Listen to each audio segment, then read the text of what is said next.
Bonsoir à tous et bienvenue en direct sur KTV. Nous sommes le mercredi 8 avril et à la une de cette édition, les jours se suivent et se ressemblent en cette période de confinement.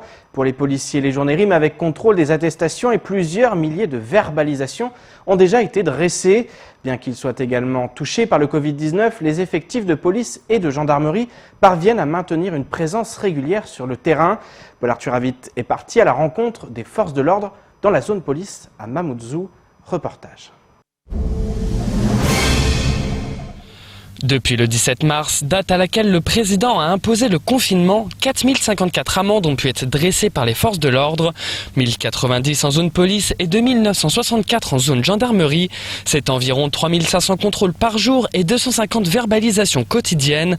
Malgré ces nombres, les gardiens de la paix constatent une meilleure compréhension des règles par la population. On constate aujourd'hui une bonne application des consignes puisque dans 90% des cas, les conducteurs ont une fiche.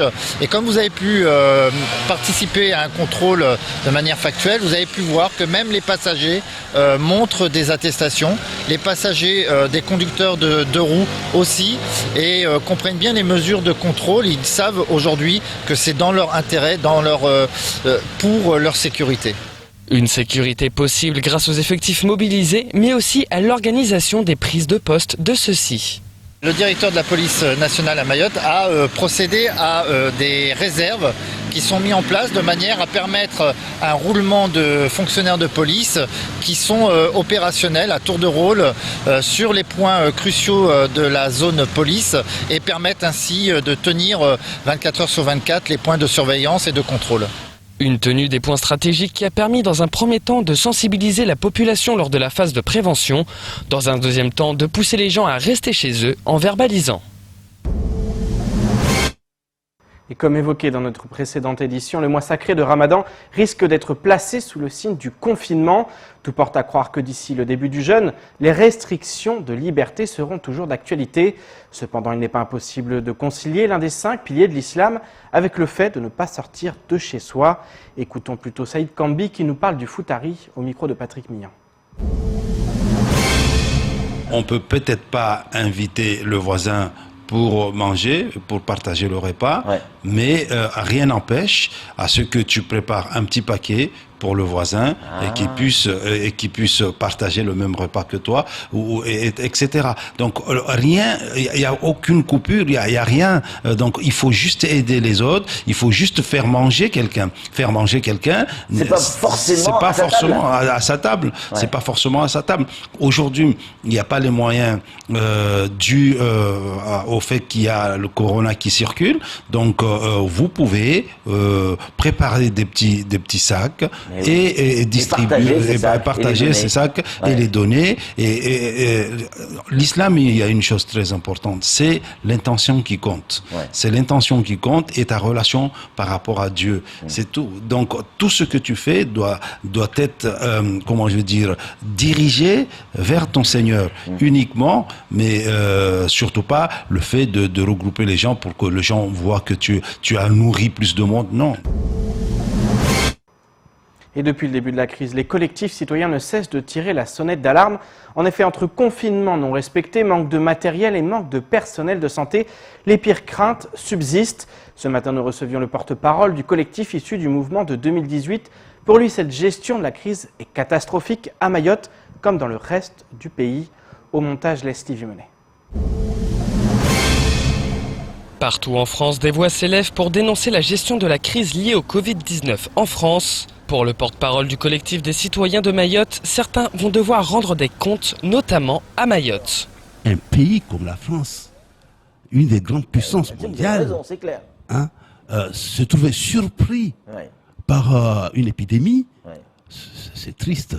Là, il y a vraiment lieu de déposer plainte, aller fouiller je ne sais où, prendre les gens par le col de la chemise, leur poser les questions. Voilà où est-ce qu'on en est aujourd'hui. Pourquoi Mayotte est partie en cacahuète comme ça? Parce que depuis à la source même, rien n'a été organisé. Et d'ailleurs, on a continué à avancer à tâtons et à l'aveuglette jusqu'à il y a encore 1 semaine ou 2 semaines plus tôt, quand les gens ont commencé à parler plainte. c'est là où on a commencé à se dire, mince, c'est vrai que ça devient grave, ça devient dangereux, il faut qu'on fasse quelque chose. Si certains demandent l'unité jusqu'à la fin de cette crise, d'autres, comme Saïd Mouhoudouari, s'insurgent contre les autorités locales. Pour lui, il est trop tard pour collaborer. Au tout début, c'était au mois de février, oui. Ouais. Quand il y a eu des suspicions, on a essayé de tirer sur la sonnette d'alarme. En tout cas, concernant Mayotte, on a refusé de nous entendre. On nous a même muselés. Je me rappelle d'un jour où il y avait une réunion au département, à l'hémicycle, où on a voulu prendre la parole. On nous a dit carrément, vous n'avez rien à dire, il n'y a rien à voir, circuler. On nous a empêchés de la ramener. Carrément, hein, on n'a pas fait semblant, on nous a mis à l'écart. Et ce jour-là, c'était le moment de poser les choses. Une mise à l'écart que connaîtraient également les élus du département. Selon le porte-parole du collectif, les représentants de la population ne sont pas consultés dans cette gestion de crise. Les pauvres élus, on la remarque trop de couche. Les élus de Mayotte, parlons-en, ils font ce qu'ils peuvent. Très souvent, on dit parce que les élus n'ont pas ci, parce que les élus n'ont pas fait cela. C'est vrai. Mais les élus de Mayotte, ils sont élus que par le nom. Ils n'ont pas grand-chose à dire. Moi, j'ai assisté à une réunion, encore une fois, à l'hémicycle Bamana, où un élu départemental a essayé de donner son opinion. Ouais. Son opinion était balayée du revers de la main. On lui a même dit qu'on n'avait pas envie de débattre avec lui et qu'il n'avait pas de leçons à donner. Élus, citoyens, hauts fonctionnaires, à l'issue de cette crise, nul doute que les débats seront animés entre tous les acteurs qui composent la société mahoraise et française dans son ensemble. Et je vous propose maintenant de faire le tour du reste de l'actualité locale avec le collectif Toujours qui a décidé de déposer plainte contre le CHM et l'ARS ou encore un nouvel épisode de Grande Marée. Au montage, Leslie Vimenet. Une nouvelle période de marée de vives eaux concerne Mayotte jusqu'à samedi inclus, avec un pic attendu demain à 17h14. Les services chargés des secours et de la sécurité ainsi que les maires ont été prévenus afin qu'ils restent vigilants. Bien que les prévisions météorologiques annoncent une tendance plutôt calme d'ici la fin de la semaine, la préfecture rappelle que les conditions météorologiques peuvent en accentuer l'impact et demande aux habitants de Mayotte de mettre en œuvre les consignes de sécurité. Elle consiste à se tenir au courant du niveau des marées et de la météo sur le site de Météo France. Dans le cadre des déplacements dérogatoires autorisés, circulez avec précaution en bord de mer en adaptant votre vitesse. Si vous habitez en bord de mer, protégez vos biens face à la montée des eaux, coupez l'électricité, l'eau et fermez les bouteilles de gaz. Préparez votre kit d'urgence et si nécessaire, évacuez vos habitations et gagnez les lieux d'accueil prévus par votre mairie. Le 3 avril dernier, plus de 4000 colis alimentaires ont été distribués dans les 7 villages de la commune de Chirungi. À partir de lundi 13 avril 2020, avec l'appui du conseil départemental et la ville de Chirungi, le CCAS de Chirungi met en place une aide alimentaire d'urgence à destination des personnes en situation de précarité. Cela doit permettre aux familles d'acheter dans les commerces de la commune des denrées alimentaires qu'elles pourront stocker plusieurs jours. Cette aide sociale se présente sous forme d'un bon d'achat de 70 à 110 € que les familles pourront dépenser dans 2 enseignes de la commune pour acheter des produits alimentaires. Les familles dans le besoin peuvent contacter l'astreinte sociale au 06 39 68 16 52. Une enquête sociale sera réalisée par téléphone et si la demande est validée, le bon alimentaire sera déposé au domicile des bénéficiaires par les agents du CCAS. Une aide peut également être proposée aux familles qui n'ont pas de moyens de déplacement pour aller faire les courses uniquement sur rendez-vous. Après l'association du collectif des citoyens de Mayotte, le second collectif du même nom issu du mouvement social de 2018 a également décidé de déposer plainte contre l'ARS et le CHM. L'organisation dénonce l'inefficacité du confinement dans certaines zones où les populations vivent en surpeuplement, le manque d'accès aux masques de protection, aux solutions hydroalcooliques et parfois même à l'eau pour permettre la première préconisation, à savoir se laver les mains régulièrement. Le collectif dénonce par ailleurs l'opacité des autorités quant à l'inventaire du matériel à disposition. Le tribunal administratif a été saisi d'un référé liberté au nom des droits fondamentaux suivants: le droit à la vie, le droit à la santé et l'interdiction du traitement inhumain et dégradant. Le recours a été déposé ce 7 avril et le tribunal a 48 heures pour statuer sur les demandes. Et on termine cette édition avec une note positive. Les 11 millions d'habitants de Wuhan, ville chinoise berceau de l'épidémie, connaissent enfin le déconfinement. Après plus de 2 mois et demi enfermés, la population goûte aux joies de pouvoir revivre normalement ou presque. En effet, le déconfinement se fait selon des protocoles très stricts. Je vous propose de regarder ce sujet réalisé par nos confrères de TF1. Partir, quitter la ville au plus vite. Ses habitants viennent de passer 2 mois et demi confinés à Wuhan. Ils retournent chez eux en train, en bus, en voiture et même par avion.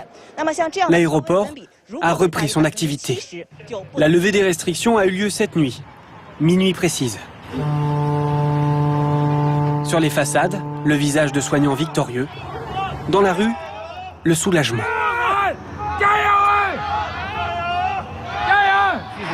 C'est mon premier jour dehors, je suis très excité. Rester enfermé chez moi si longtemps me rendait fou. Ce matin, Hu Di a filmé pour nous le portail de son immeuble. Il doit noter chaque entrée et chaque sortie sur cette feuille. Quand il va faire ses courses, prise de température obligatoire. Et partout, des files d'attente. Pendant cette période, on ne pouvait pas sortir et donc la nourriture n'était pas suffisante. On mangeait ce qu'on avait. On a entendu dire que le gouvernement allait maintenant envoyer des légumes et de la viande. À l'entrée des commerces ou en montant dans le bus, à chaque fois, il faut scanner un QR code, ce symbole. Vert, vous n'avez pas le Covid-19, entrez. Rouge, vous êtes infecté ou avez croisé quelqu'un qui l'était, retournez chez vous. Wuhan, berceau du coronavirus, a été la ville la plus touchée de Chine. Officiellement, 2500 décès sur les 3330 déclarés dans le pays. Le déconfinement s'est fait progressivement, il est terminé, mais la vie n'est pas redevenue normale pour autant. Tout ce qui est bar, restaurant, club, cinéma, club de gym, sont toujours pas réouverts. Les habitants sont encouragés à rester chez eux, et lorsqu'ils quittent Wuhan, la plupart du temps, une autre quarantaine de 14 jours les attend à l'arrivée. C'est ainsi que s'achève cette édition. Merci de nous rester fidèles sur KTV. Vous retrouverez votre journal demain dès 19h pour tout connaître de l'actualité locale. D'ici là, restez chez vous. Excellente soirée sur Quizy.